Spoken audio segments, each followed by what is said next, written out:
Ọhaneze ndị Igbo, mma mmanụ n'ọkwa nwanne unu HSM Akajiọfọ Ọba Agụiyi n'Ụmụahịa. Ọ wụ ihe m wetara unu tata nwa bụ afọla mmụọ afọla mmadụ, were na-asị na ọ ga-abaili okenye na ọ ga-abaili nwata. Ihe m ji bịara unu abụ maka omenala ala Igbo. Ndị si Abia steeti a ga-akọta makwa na anyị nwere omenala. Anyị anaghị eme mmemme gbasara omenala Abia steeti karịrị ndị dịka Anambra, Enugu steeti. Ihe anyị na-ekwu okwu ya bụ ndị ji ọfọ n'obodo anyị mbụ Abia steeti. Ọtụtụ ndị mmadụ ji ọfọ obodo anyị maka ndị nna mechaa, ụmụaka abịa emekwa nke ha. A sị na ọ bụrụ na nna amara eme mebie, nwata ga-abịa dozie.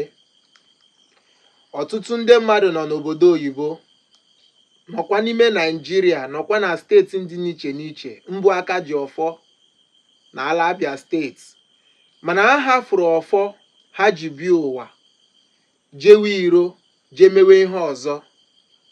Ha na-akwa anịnị, ha na-ata afụfụ, ụfọdụ na-akwa baro, ụfọdụ na-eme ihe dị n'iche n'iche, mana ha ndị anwa bụ ndị bụ Akajiọfọ n'obodo ha. Akajiọfọ bụ ihe ọma.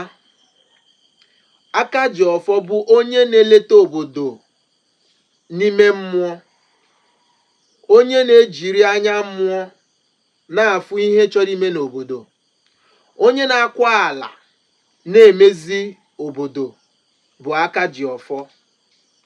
Akajiọfọ bụ onye na-akpọlite mmụọ obodo. Ọ bụrụ na mmụọ na-ewere mmadụ iwe, nọ Akajiọfọ ga-edozie, mee ka obi mmụọ jụọ oyi. Ihe m na-ekwu bụ na ọ na-adị mma ka mmadụ mma onwe ya. Ime onwe gị, kedu onye ibu? Maka na anyị niile bịara ụwa anwa wee ihe merenụ anyị ji bịa. Anyị niile wee ihe butere anyị n'ụwa anwa. Na ị ga-agbalị ka ije mata ihe bụ ihe ị bịara ụwa ime. Maka na anaghị agafe ọfụrọ ebute ozu anụ. Anyị bụ ndị Igbo. Igbo ga na-aga n'iru. Oji ọfọ ga-ana. Ihe m na-ekwu bụ ka anyị lebaga anya n'ihe gbasara Abia steeti tradishọn, Igbo tradishọn. Ọ dị anyị mkpa. Abụ m Akajiọfọ n'ala Awọmụkwu. Eji m ọfọ. Ọfọ eji edozi obodo. Ọfọ eji edozi mmadụ na mmụọ.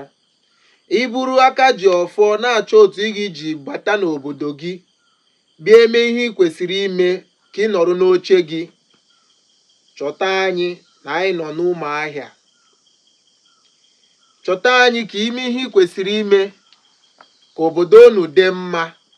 Maka na ọtụtụ ndị mmadụ na-ata afụfụ n'obodo unu. Ọ gị ga-azọpụta ha. Ndewo.